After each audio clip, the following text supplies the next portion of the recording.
अस्सलाम वालेकुम dear students. I hope कि आप सब लोग खैरियत से होंगे। Welcome back to the lecture number 2 of the computer science. First of all, हम अपने प्रीवियस लेक्चर में जो टॉपिक्स पढ़े थे उनको गो थ्रू कर लेते हैं और इन्हीं टॉपिक्स की बेस पे हम लोग आज के लेक्चर को इंशाल्लाह स्टार्ट करेंगे। तो प्रीवियस लेक्चर में हम लोगों ने सबसे पहले ओवरव्यू लिया था सेकेंड ईयर की कंप्यूटर साइंस का, और इस पॉइंट में हम लोगों ने जो डिफरेंस है बिटवीन द टू क्लासेस वो समझने की कोशिश की थी।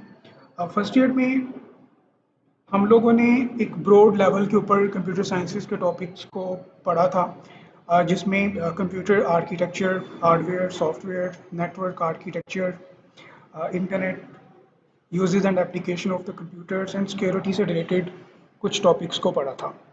तो मेन कंसर्न हमारा फर्स्ट ईयर की क्लास में था कि हम ज़रा एक बड़े व्यू के अंदर कंप्यूटर साइंस के टॉपिक्स को बेसिक लेवल के ऊपर अंडरस्टैंड कर सकें। लेकिन सेकेंड ईयर की कंप्यूटर साइंस में हम लोगों की जो स्टडी होगी that is different from the first year.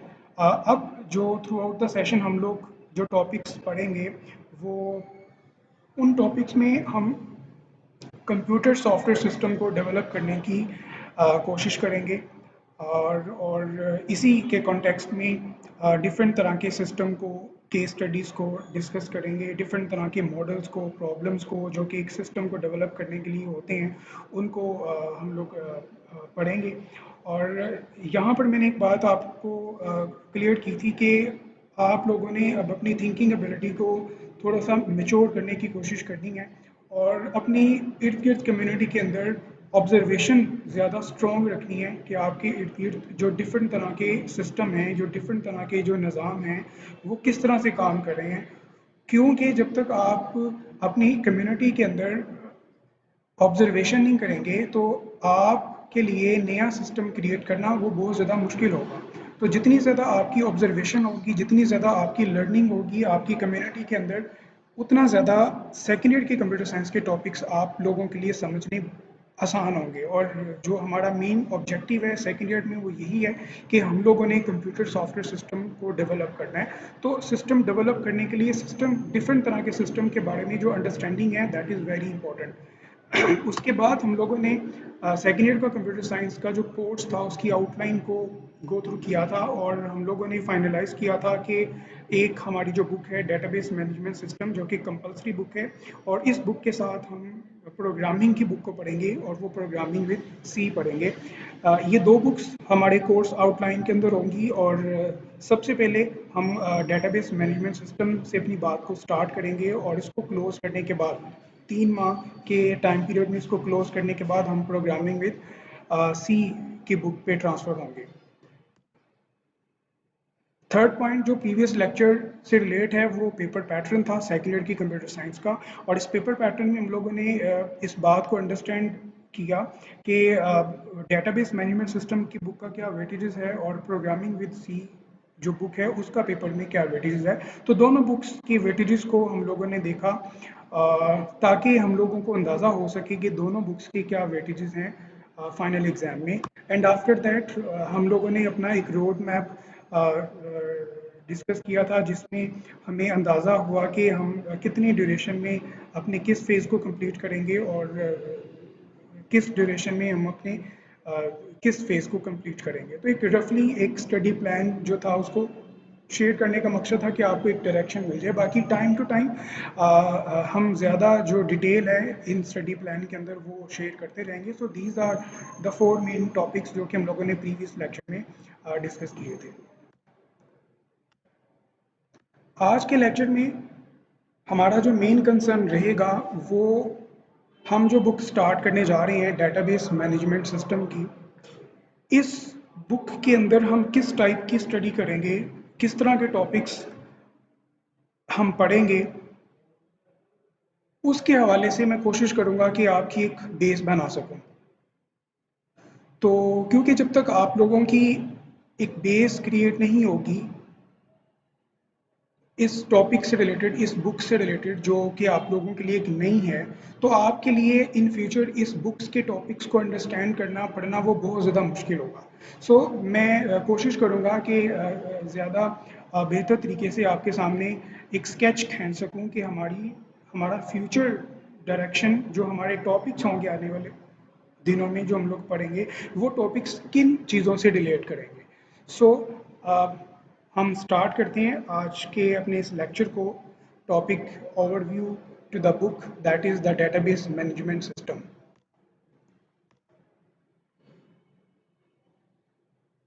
ये एक डायग्राम आपकी स्क्रीन पर अपीयर हुई है। इस डायग्राम को अगर आप देखें और फर्स्ट ईयर के कंप्यूटर साइंस का चैप्टर नंबर 3, 4 और 5, इन 3 चैप्टर्स को साथ रिकॉल करें और रिकॉल करने के बाद इस डायग्राम को समझने की कोशिश करें। बेसिकली ये एक सिस्टम, एक निज़ाम दिखाया गया है जो कि टेक्निकल एस्पेक्ट से है। अब इसके अंदर है क्या कि डिफरेंट तरह की मशीन्स हैं, जिसमें मोबाइल्स भी हैं, लैपटॉप भी हैं, डेस्कटॉप भी हैं। और अगर आप इस स्क्रीन की बैक साइड पे देखें तो वाइट कलर के बॉक्सेस आपको नज़र आ रही हैं जो कि सर्वर कंप्यूटर को रिप्रेजेंट कर रहे हैं। और उसके अलावा बाकी जो मशीनें हैं, मोबाइल, लैपटॉप, ये क्लाइंट हैं। तो with the reference of the chapter number 3, 4 and 5 हमने कम्युनिकेशन मीडिया के ऊपर बात की थी, गाइडेड मीडिया, अनगाइडेड मीडिया। हमने इंटरनेट के ऊपर बात की थी, इंटरनेट की वर्किंग को हम लोगों ने अंडरस्टैंड करने की कोशिश की थी। और नेटवर्क मॉडल में क्लाइंट सर्वर नेटवर्क आर्किटेक्चर हम लोगों ने पढ़ा था। तो क्लाइंट सर्वर आर्किटेक्चर ही बेसिकली इस डायग्राम के अंदर आपको दिखाया जा रहा है कि एक जो क्लाइंट मशीन है, मोबाइल या लैपटॉप, वो क्लाइंट मशीन जो है वो गाइडेड अनगाइडेड मीडिया को इस्तेमाल करते हुए हम कनेक्ट हुए हैं उस नेटवर्क में, जिस नेटवर्क में पूरी दुनिया की जो मशीनें हैं, जो डिवाइसेस हैं, वो कनेक्टेड हैं। तो क्लाइंट सर्वर नेटवर्क आर्किटेक्चर में we know that we have two type of the machine, client machine and the server machine. Client machine, as we know that, इस मशीन का काम सिर्फ ये होता है कि वो यूज़र को एक इंटरफेस देता है ताकि वो उस इंटरफेस पे अपनी इनपुट को, अपनी रिक्वेस्ट को क्लाइंट मशीन को दे सके, और वो क्लाइंट मशीन जो है वो रिक्वेस्ट आगे गाइडेड अनगाइडेड मीडिया के थ्रू सेंड करती है अप्रोप्रिएट सर्वर को, स्पेसिफिक सर्वर को। सर्वर क्या करता है, क्लाइंट से आने वाली रिक्वेस्ट को रिसीव करता है और उसको प्रोसेस करता है। प्रोसेस करने के बाद वो रिस्पोंड करता है टू अप्रोप्रिएट क्लाइंट मशीन को। क्लाइंट मशीन भी गाइडेड अनगाइडेड मीडिया के थ्रू नेटवर्क का पार्ट बनती है, सर्वर मशीन भी guided unguided through machine sources के थ्रू नेटवर्क का पार्ट बनते हैं। तो क्लाइंट मशीन अगेन काम रिक्वेस्ट को सेंड करना टू द सर्वर, और सर्वर की तरफ से आने वाले रिस्पॉन्स को रिसीव करना। और सर्वर मशीन का बिहेवियर डिफरेंट क्लाइंट से आने वाली रिक्वेस्ट को रिसीव करना, उनको प्रोसेस करना और उनको रिस्पॉन्ड करना। अब फॉर एग्जांपल आप मेरे इस लेक्चर को सुन रहे हैं, तो इसी को आप इस डायग्राम के अकॉर्डिंग समझने की कोशिश करें। आप अगर एक मोबाइल या एक लैपटॉप या किसी मशीन से को यूज़ कर रहे हैं और आपने उस मशीन को इंटरनेट से कनेक्ट किया किसी गाइडेड अनगाइडेड मीडिया के थ्रू, बेसिकली वो आपके पास जो मशीन है वो एक क्लाइंट मशीन है, और आपकी ये मशीन आपको एक इंटरफेस दे रही है ताकि आप इंफॉर्मेशन को, चीज़ों को विजुअल फॉर्म के अंदर देख सकें, आप अपनी प्रॉब्लम को इन कर सकें और अपनी जो आपको रिस्पॉन्ड मिल रहा होता है उसको आप व्यू कर सकें। तो आपकी जो मशीन है वो क्लाइंट मशीन है। तो आपकी मशीन की तरफ से प्रेस होने वाला हर माउस का बटन या कीबोर्ड से प्रेस होने वाला कोई भी एक बटन, वो बेसिकली एक रिक्वेस्ट होती है एक सर्वर की तरफ से। फॉर एग्जांपल, आपने अपने अकाउंट को आज लॉगिन किया और लॉगिन करने के लिए आपने लिखा अपना यूज़र नेम और पासवर्ड और आपने लॉगिन का बटन प्रेस किया, तो ये एक रिक्वेस्ट जनरेट हुई है आपकी क्लाइंट मशीन से, और ये रिक्वेस्ट गई है टू अप्रोप्रिएट सर्वर। वो सर्वर कौन सा है, idealcollege.com.pk का सर्वर। अब उस सर्वर ने आपके इस यूज़र नेम और पासवर्ड को लिया और प्रोसेस करने के बाद वो जो चीज़ उसकी मेमोरी में पड़ी थी वो उसने आपके सर्वर की तरफ उसने भेज दी। आपने रिक्वेस्ट की और आपको उसने रिस्पॉन्स कर दिया। इसी तरह आप जितनी रिक्वेस्ट करेंगे वो सारी रिक्वेस्ट अप्रोप्रिएट स्पेसिफिक सर्वर पर जाएगी, सर्वर उसको प्रोसेस करने के बाद आपको रिस्पॉन्ड करता रहेगा। तो ये टॉपिक्स को गो थ्रू करने का मकसद ये था कि हमें अपने पुराने टॉपिक्स को थोड़ा सा रिकॉल किया जा सके और इन टॉपिक्स को रिकॉल करके जो आज के टॉपिक्स या जो आने वाले टॉपिक्स हैं उनको समझने में बहुत ज़्यादा अंडरस्टैंडिंग डेवलप होगी। तो ये एक पूरा सिस्टम है जिस सिस्टम का मैंने आपको एक टेक्निकल ओवरव्यू दिया है। अब मैं एक और डायग्राम आपके सामने दिखा रहा हूँ। इस डायग्राम को, ये भी बेसिकली एक सिस्टम है और ये जो सिस्टम है ये एक एजुकेशन से रिलेटेड सिस्टम है। हम इसको अब टेक्निकल एस्पेक्ट से नहीं देखेंगे, इस सिस्टम को हम दूसरे एंगल से देखेंगे जो कि हमारा कंसर्न है, जो कि हमारा मेन ऑब्जेक्टिव है। वो दूसरा फेज कौन सा है वो अभी मैं अपनी डिस्कशन में आपके सामने प्रेजेंट करता हूँ। तो सिस्टम हमने फर्स्ट ईयर की कंप्यूटर साइंस का जो चैप्टर नंबर 1 था उसमें एक टॉपिक था SDLC, system development life cycle. वहाँ पर सिस्टम की तारीफ हम लोगों ने पढ़ी थी कि सिस्टम क्या होता है। वैसे हम आने वाले लेक्चर में सिस्टम को काफ़ी डिटेल के साथ समझने की कोशिश करेंगे कि ये सिस्टम होता क्या है। अभी जो मेन कंसर्न है हमारा वो कंसर्न यही है कि हमें बेसिक आइडिया मिल सके, हमें वो डायरेक्शन मिल सके, हमें ये पता हो कि हमने सेकेंड ईयर की कंप्यूटर साइंस के अंदर स्पेशली जो हम लोग बुक स्टार्ट की है हम लोगों ने डेटाबेस मैनेजमेंट सिस्टम, इस बुक के अंदर हम हमारी स्टडी किस टाइप के अंदर होगी, किस टाइप की होगी। हमारा मेन आज के लेक्चर में पढ़ने का, डिस्कस करने का मकसद ही है। तो ये एक डायग्राम है, इस डायग्राम के अंदर एक सिस्टम को दिखाया गया है और वो सिस्टम जो है वो एक एजुकेशन से रिलेटेड है। अब एजुकेशन से रिलेटेड जो सिस्टम है वो एक स्कूल भी हो सकता है, वो एक अकेडमी भी हो सकती है, वो एक कॉलेज भी हो सकता है, वो एक यूनिवर्सिटी भी हो सकती है। तो there the different forms of education oriented system. तो इस एग्जाम्पल को समझने के लिए मैं ये चाहूँगा कि आप अपने अकेडमी के निज़ाम को ज़रा अपने माइंड के अंदर रखें, या अपने कॉलेज के अंदर, या आप अपने जब स्कूल जाते थे उस स्कूल के निज़ाम को अपने माइंड के अंदर रखें। और मैं जो आपको इसके ऊपर बात करूँगा उस बात को थोड़ा सा आपने कंपेयर और समझने की कोशिश करनी है। सो ये जो डायग्राम है ये डायग्राम के आपको मुख्तलिफ पोर्शन नज़र आ रहे हैं, जैसा कि एडमिशन का एक पोर्शन है, एक पार्ट है ग्रीन कलर के अंदर रिप्रेजेंट है। उसके आगे एक फीस मैनेजमेंट का पार्ट है या मॉड्यूल है जो कि आई थिंक पर्पल कलर का है। उसके आगे अटेंडेंस मैनेजमेंट का मॉड्यूल है। इसी तरह examination, e learning, purchase and store, transportation और अकाउंट्स। जब हम किसी एजुकेशन से रिलेटेड सिस्टम की बात करते हैं, एकेडमी की सपोज हम बात कर लेते हैं, तो इस निज़ाम के अंदर, एकेडमी या कॉलेज सिस्टम के अंदर, हमें कुछ इस सिस्टम के ऑब्जेक्ट्स, इस सिस्टम के हिस्से मिलते हैं। जैसा कि एडमिशन की बात करें, देखें किसी भी एजुकेशन सिस्टम के अंदर जब कोई स्टूडेंट इनरोल होता है या एडमिशन के लिए आता है तो वो सिस्टम जो होता है उसकी एडमिनिस्ट्रेशन हर नए स्टूडेंट के एडमिशन की जो डिटेल होती है वो अपने पास रिटेन कर लेते हैं, सेव कर लेते हैं, किसी रजिस्टर के ऊपर लिख लेते हैं, सेव कर लेते हैं।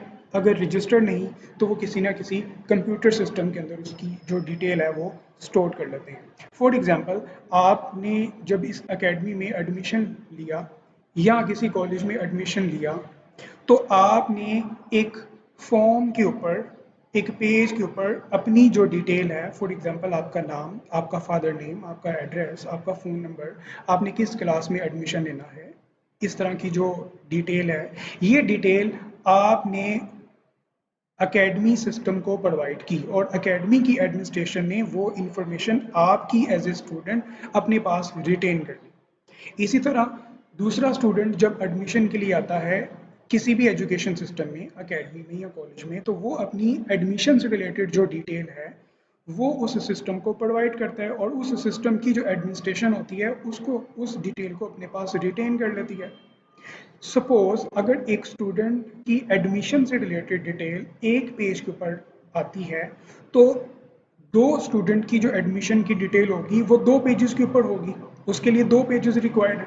अगर 3 स्टूडेंट्स की एडमिशन डिटेल सिस्टम ने रिटेन करनी है तो सिस्टम की एडमिनिस्ट्रेशन को, मैनेजमेंट को 3 पेजेस रिक्वायर्ड है। तो अगर 1000 स्टूडेंट एडमिशन एक अकेडमी में या कॉलेज में लेते हैं तो उस कॉलेज की एडमिनिस्ट्रेशन उन 1000 बच्चों की एडमिशन से रिलेटेड जो डिटेल है वो 1000 पेजेस के ऊपर स्टोर करेगी। ऐसा कोई एजुकेशन सिस्टम नहीं है कि जिसके अंदर हर स्टूडेंट के एडमिशन से रिलेटेड डिटेल को स्टोर ना किया जा रहा हो, रिटेन ना किया जाता हो किसी रजिस्टर्ड में या किसी कंप्यूटर सिस्टम में। इसी तरह जब हम एजुकेशन सिस्टम की बात करते हैं तो इस सिस्टम के अंदर जो दूसरी चीज़ होती है वो फीस से रिलेटेड डिटेल होती है। अब आपने जब एडमिशन किसी सिस्टम के अंदर किसी एकेडमी में ले लिया तो ऑफ कोर्स आपको 1 महीने की अपनी फ़ीस भी सबमिट करवानी है। अब जब फ़ीस सबमिट करवानी है तो फ़ीस से रिलेटेड जो डिटेल है, फॉर एग्ज़ाम्पल आपका रोल नंबर, आपका नाम, आपने कितनी फ़ीस अमाउंट में जमा करवाई, किस डेट को करवाई, किस क्लास के लिए करवाई या किस मंथ के लिए करवाई। सो ये जो डिटेल है ये फ़ीस से रिलेटेड है। तो अगर 1000 बच्चा एक एकेडमी में एडमिशन लेता है तो उस 1000 बच्चों की जो 1 महीने की जो फीसिस की जो डिटेल है वो उस सिस्टम की एडमिनिस्ट्रेशन के पास रिटर्न फॉर्म में होनी चाहिए, होती है। आप अगर फीस जमा करवाते हैं तो आपके पास भी एक प्रूफ होता है रसीद की शक्ल में, उसके अंदर कुछ डिटेल लिखी होती है और वही डिटेल जो एजुकेशन सिस्टम की एडमिनिस्ट्रेशन या मैनेजमेंट होती है उनके पास भी वो डिटेल होती है। तो फीस, एक बच्चा जब फीस पे करता है 1 मंथ की तो वो जो डिटेल है वो अगर आधे पेज पे लिखी जाती है तो 1000 बच्चा जब 1 माह में फीस जमा करवाएगा तो 500 पेजेस रिक्वायर्ड होंगे। दूसरे माह जब 1000 बच्चा अपनी फीस जमा करवाएगा तो उसके लिए भी 500 पेजेस रिक्वायर्ड होंगे। तो 3 महीने के अंदर अगर 1000 बच्चे अपनी फीस सिस्टम में जमा करवाते हैं तो उनसे रिलेटेड जो डिटेल है वो 500 पेजेस के ऊपर होगी। तो ऐसा कोई एजुकेशन सिस्टम नहीं है कि जिसके अंदर फीस से रिलेटेड डिटेल को ना रिटेन किया जाता हो, ना सेव किया जाता हो, ना महफूज करके रखा हो रजिस्टर के अंदर या कंप्यूटर सिस्टम के अंदर। ये जो दोनों मैंने कंपोनेंट्स की बात की है ये दोनों चीज़ें आपको हर एजुकेशन सिस्टम के अंदर नजर आएंगी और उस एजुकेशन सिस्टम के अंदर इन दोनों चीज़ों से रिलेटेड आपने एज ए न्यू एडमिशन लिया तो उस एडमिशन की डिटेल आपके पास भी होगी और वो एडमिशन की डिटेल सिस्टम के पास भी होगी। आपने 1 मंथ की फीस जमा करवाई है तो उसकी डिटेल आपके पास भी होगी और वो सिस्टम के पास भी होगी। तो दोनों एंड्स पे दोनों से रिलेटेड जितने भी मामला थोड़े होते हैं उनकी डिटेल दोनों के पास रिटेन होना बहुत ज़्यादा ज़रूरी होती है। इसी तरह हम जब एजुकेशन सिस्टम की बात करते हैं तो तीसरी बहुत इंपॉर्टेंट चीज़ अटेंडेंस से रिलेटेड जो डिटेल होती है इसको रिटेन करना भी बहुत ज़्यादा इंपॉर्टेंट होता है।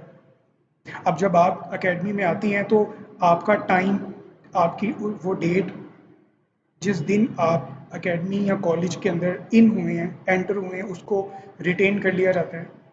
जब आप एकेडमी को लीव करते हैं, कॉलेज को लीव करते हैं, उस टाइम और डेट को नोट कर लिया जाता है। आपकी हर एक सब्जेक्ट का जो जो क्लास होती है उसके अंदर आपकी प्रेजेंस या एब्सेंस से रिलेटेड जो डिटेल होती है वो मार्क कर ली जाती है, वो रिटेन कर ली जाती है। और 1000 बच्चे जब एक दिन में सिस्टम के अंदर, एकेडमी के अंदर इन होते हैं तो 1000 स्टूडेंट्स की जो डिटेल है उसको वो एडमिनिस्ट्रेशन सिस्टम की अपने पास रिटेन कर लेती है, नोट कर लेती है अटेंडेंस रजिस्टर्ड के अंदर या कंप्यूटर सिस्टम के अंदर।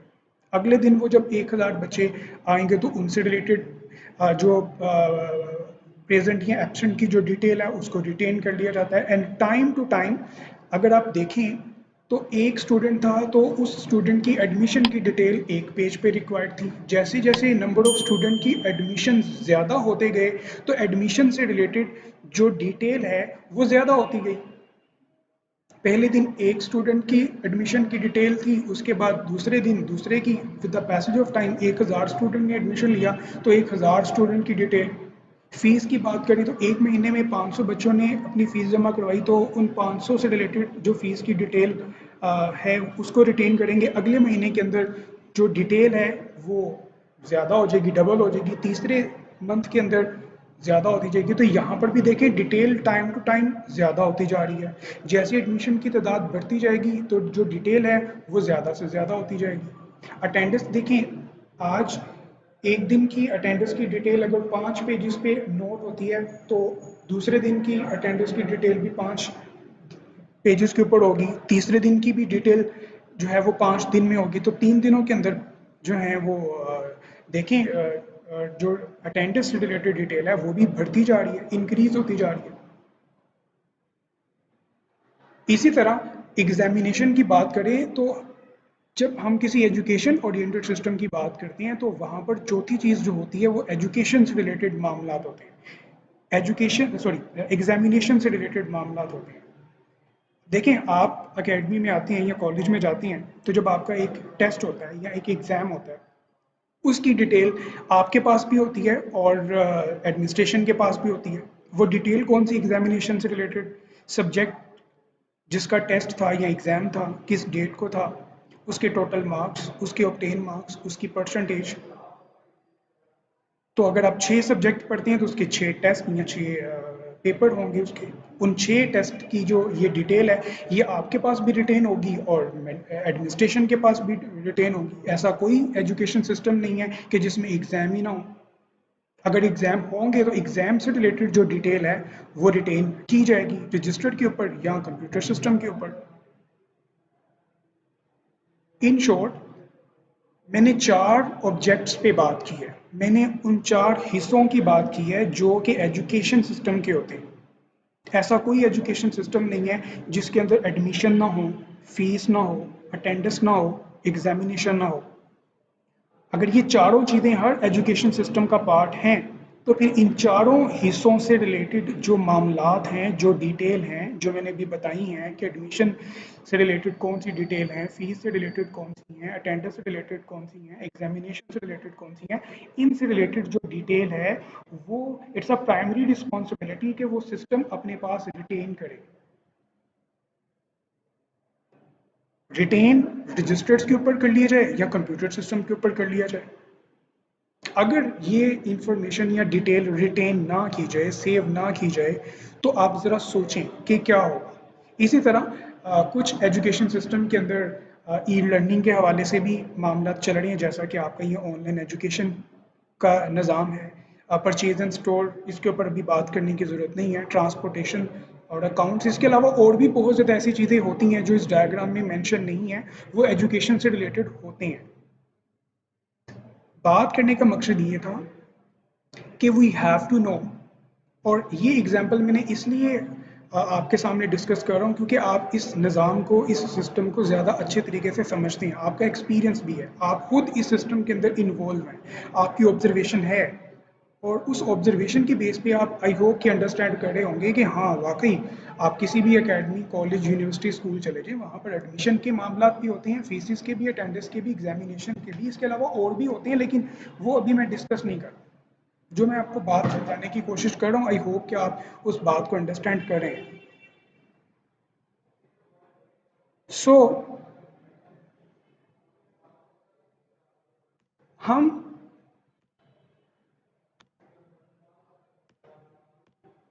कुछ दूसरी एग्जांपल्स को भी अंडरस्टैंड करने की कोशिश करते हैं। देखें,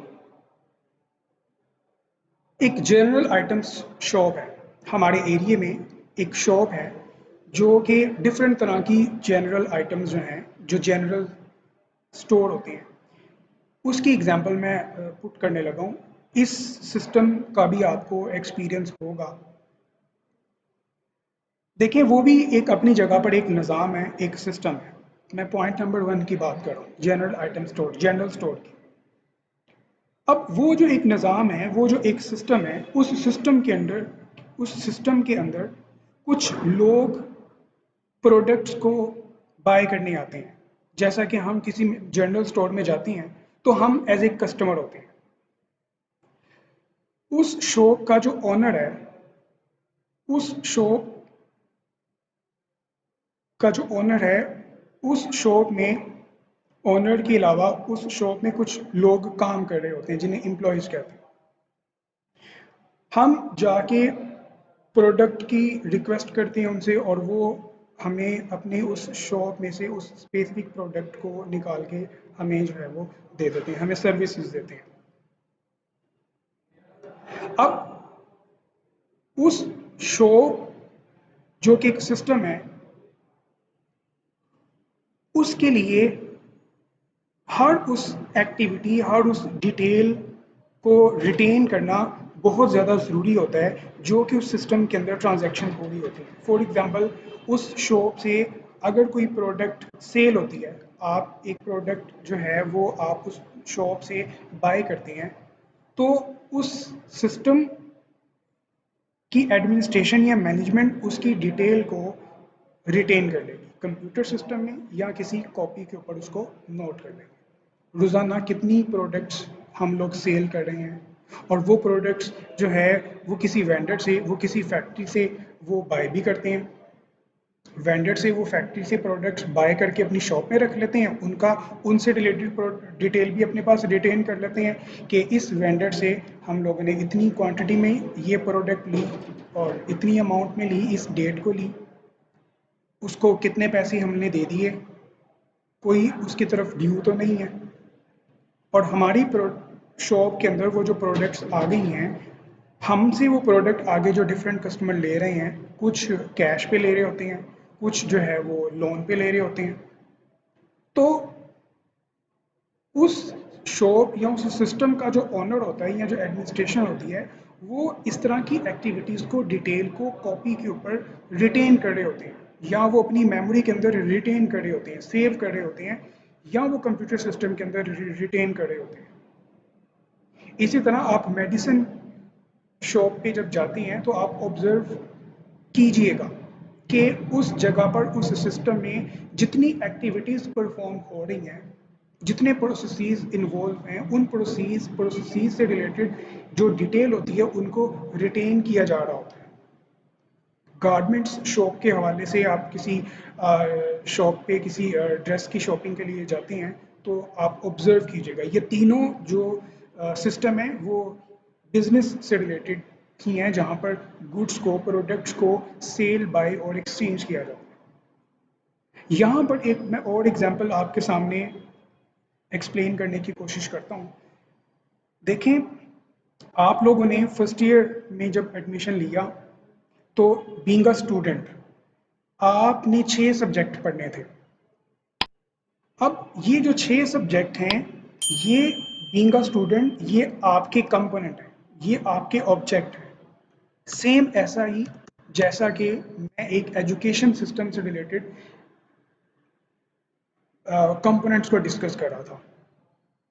तो जब एजुकेशन सिस्टम को बात करते हैं तो ये कंपोनेंट्स हैं जिनको जो मैंने आपके सामने शो ऑफ की हैं और इनमें से 4 मैंने डिटेल के साथ डिस्कस की हैं। तो जब आप as a student first year की कंप्यूटर फर्स्ट ईयर की क्लास में एडमिशन लेते हैं तो आपके लिए अगर 6 सब्जेक्ट हैं तो वो 6 आपके कंपोनेंट हो गए। अब आप कि ये प्राइमरी रिस्पॉन्सिबिलिटी होगी कि आप उन 6 सब्जेक्ट से रिलेटेड जितने भी मामलात हैं उनकी जो डिटेल है वो अपने पास रिटेन करें। वो जो डिटेल है वो एक किताब के अंदर जो डिटेल है, एक किताब की शक्ल में आप अपने पास उसको रिटेन करके रखते हैं, अपने पास सेव करके रखते हैं।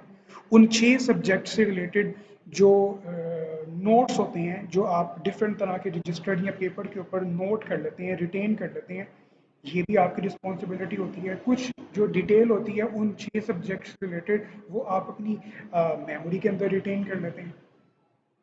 फर्स्ट डे जब आप फर्स्ट ईयर में अपनी क्लास में आए तो हर सब्जेक्ट से रिलेटेड जो डिटेल आपने टीचर से सुनी, वाइट बोर्ड पे देखी, आप उस डिटेल को या अपनी मेमोरी में स्टोर कर लेते हैं या उसको किसी रजिस्टर पे नोट कर लेते हैं और उससे रिलेटेड जो बुक होती है, बुक के अंदर भी तो डिटेल होती है ना, वो भी आप अपने पास रिटेन कर लेते हैं। और time to time second day में आपके पास, अगर फर्स्ट डे में आपने 6 सब्जेक्ट पढ़े और उन 6 सब्जेक्ट से रिलेटेड जो डिटेल थी, जो लेक्चर थे, जो नोट्स थे, जो आप समझते थे कि ये इंपॉर्टेंट है, वो अगर एक सब्जेक्ट की जो डिटेल है वो एक पेज पे आपने रिटेन किया, तो 6 सब्जेक्ट की सपोज जो डिटेल है वो 6 पेजेस पे आप रिटेन करेंगे फर्स्ट डे की क्लास में। सेकेंड डे की क्लास में 6 पेजेस आपको और रिक्वायर्ड होंगे जिसके ऊपर आपने उन 6 सब्जेक्ट से रिलेटेड डिटेल को नोट करना है। तो टाइम टू टाइम आपके पास ये जो डिटेल है आपसे रिलेटेड कंपोनेंट्स की ये बढ़ती जाएगी। यही बात मैं यहाँ पर एजुकेशन सिस्टम से रिलेटेड जो एग्जांपल मैंने पुट की थी कि एडमिशन से रिलेटेड फीस, अटेंडेंस और एग्जामिनेशन से रिलेटेड जो डिटेल है ये time to time with the passage of time ये बढ़ती जाती है डिटेल। आपका जो फर्स्ट डे था कंप्यूटर साइंस का, उस वक्त आपके पास जो डिटेल थी आपके 6 सब्जेक्ट से रिलेटेड वो कितनी थी, और जब आपने फाइनल एग्जाम दिया जो कि अनफॉर्चुनेटली नहीं हुआ, तो एट दी एंड पूरे 1 साल के बाद आपके पास उन 6 सब्जेक्ट्स की डिटेल उतनी थी या उससे बढ़ गई थी? ऑफ कोर्स उससे बढ़ गई थी।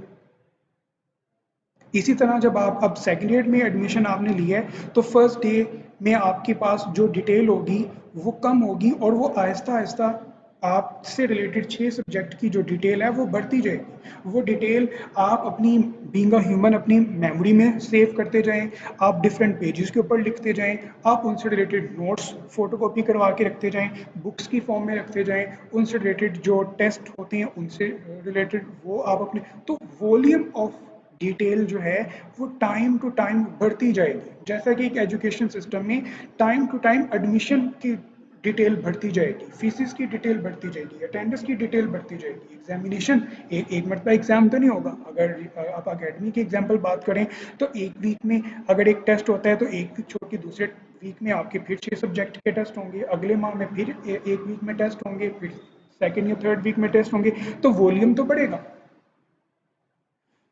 तो मैंने जो आपके सामने एजुकेशन से रिलेटेड सिस्टम की एग्जांपल रखी है, इसके अंदर जो मेन कंसर्न है वो डेटा है, वो डिटेल है, वो इंफॉर्मेशन है जो उस सिस्टम के डिफरेंट कंपोनेंट्स की ट्रांजैक्शन या प्रोसेसेस से रिलेटेड होते हैं। मैंने जो आपको बीइंग अ स्टूडेंट एक एग्जांपल पुट की, दूसरी एग्जांपल, उस एग्जांपल को आप ऑब्जर्व करें तो उसके अंदर भी जो सबसे इंपॉर्टेंट डिटेल है वो यही है कि उस एजुकेशन से रिलेटेड जो कंपोनेंट है उनसे कंसर्न जो डिटेल है उसको रिटेन करके रख रहे हैं। मैंने यहाँ पर जो और एग्जांपल्स दी हैं कि आप अपने एरिया में इन शॉप्स को ऑब्जर्व करें, इन शॉप्स के अंदर, इन सिस्टम के अंदर उस सिस्टम से रिलेटेड जो चीज़ें हैं, जो कंपोनेंट्स हैं, उनसे रिलेटेड जो डिटेल है उनको रिटेन किया जाता है। आप किसी बैंक में चले जाएं, आप उस बैंक में देखेंगे कि उस बैंक में जितनी एक्टिविटीज़ परफॉर्म हो रही है, बैंक भी एक सिस्टम है, उस सिस्टम के भी कुछ हिस्से होंगे, जैसे कि मैंने एजुकेशन से रिलेटेड हिस्सों की बात की, एडमिशन है, फीसिस है, या बीइंग अ स्टूडेंट आप के जो कंपोनेंट्स हैं वो 6 सब्जेक्ट्स हैं, तो आप भी उन 6 सब्जेक्ट से रिलेटेड डिटेल को अपने पास रखेंगे। तो बैंक भी एक सिस्टम है, उस सिस्टम के कुछ कंपोनेंट्स हैं, तो उस सिस्टम की एडमिनिस्ट्रेशन उस सिस्टम की कंपोनेंट से रिलेटेड जो डिटेल है वो अपने पास रिटेन करेगी। तो इसी तरह आप ऑब्जर्व करने की कोशिश करें अपने इर्द गिर्द की कम्युनिटी के अंदर, आप उनको एज ए सिस्टम ऑब्जर्व करें, उन उसके कुछ कंपोनेंट्स होंगे, उस कंपोनेंट से रिलेटेड जो डिटेल है, जो उस कंपोनेंट से रिलेटेड मामलात हैं, ये उस सिस्टम की एडमिनिस्ट्रेशन की प्राइमरी रिस्पॉन्सिबिलिटी है, टॉप प्रायोरिटी है कि वो इनसे रिलेटेड डिटेल को अपने पास रिटेन करें। अब क्वेश्चन है कि क्यों क्यों डिटेल रिटेन करें? मैंने जो इतनी एग्जांपल्स आपके सामने रखी हैं, क्यों इन सिस्टम से रिलेटेड जो डिटेल है वो अपने पास रखते हैं? क्यों आप एज ए स्टूडेंट अपने 6 सब्जेक्ट से रिलेटेड जो डिटेल है वो अपने पास रिटेन करते हैं? क्यों बुक्स को अपने पास महफूज करके रखते हैं? क्यों आप उन सब्जेक्ट से रिलेटेड जो नोट्स हैं वो अपने पास रिटेन करके रखते हैं? क्यों इंपॉर्टेंट चीज़ें जो आप समझते हैं, जो आपके आपके सब्जेक्ट से रिलेटेड हैं, उनको आप रिटेन कर लेते हैं, उनको आप नोट कर लेते हैं? वाई? क्यों आप उन सब 6 सब्जेक्ट से रिलेटेड जो डिटेल है वो अपने माइंड के अंदर जो है वो सेव कर लेते हैं, चीज़ों को याद क्यों करते हैं? मैं जो एग्जांपल जर्नल्स, मेडिकल स्टोर या गारमेंट से रिलेटेड स्टोर है, इनको देखें तो क्यों इन सिस्टम के जो मालिक हैं, ओनर हैं, एडमिनिस्ट्रेशन है, वो क्यों इनसे रिलेटेड डिटेल को वो एक कॉपी के ऊपर, एक रजिस्टर के ऊपर या कंप्यूटर के अंदर या बीइंग अ ह्यूमन अपनी मेमोरी वो में वो क्यों स्टोर कर लेते हैं? तो इस क्यों के ऊपर आपने सोचना है। आई होप कि आपको इसका आंसर मिलेगा। कि क्यों हर सिस्टम से रिलेटेड जो उसके कंपोनेंट्स होते हैं उन कंपोनेंट से रिलेटेड डिटेल को क्यों रिटेन किया जाता है, क्यों स्टोर किया जाता है। यही वो सवाल है जो कि मेरी कोशिश है कि आप इस सवाल के ऊपर सोचें और देखें। अगर तो आप इस क्वेश्चन का आंसर अंडरस्टैंड करते हैं, इस क्वेश्चन के आंसर को आप समझने की तलाश करने की कोशिश करते हैं, तो आई होप कि आपको डेटाबेस मैनेजमेंट सिस्टम जो बुक हम पढ़ने जा रहे हैं या जो सेकेंड ईयर का कंप्यूटर साइंस है उसका अंदाज़ा हो जाएगा कि हम हमारी डायरेक्शन क्या होगी, हम जो टॉपिक्स पढ़ेंगे इन फ्यूचर वो टॉपिक्स किन चीज़ों से रिलेट करेंगे। सो तो आज के इस लेक्चर में बेसिकली मेन कंसर्न था कि आपको कुछ रियल एग्जांपल्स आपके सामने रखी जाएं और उन एग्जांपल्स को अ, आप सिस्टम ओरिएंटेड डेटे से रिलेटेड डिटेल से रिलेटेड जो चीज़ें थी उनको अंडरस्टैंड करने की कोशिश करें। एंड आई होप कि हम इस लेक्चर की एक लाइव डिस्कशन क्लास भी करेंगे और उस डिस्कशन क्लास के अंदर इस लेक्चर से रिलेटेड आपके अगर कोई क्वेश्चंस हों तो उन क्वेश्चंस को हम जो है वो सॉर्ट आउट करने की कोशिश करेंगे और नेक्स्ट जो लेक्चर होगा वो इसी लेक्चर से रिलेटेड आगे हम मामला को लेके चलेंगे। Thank you so much.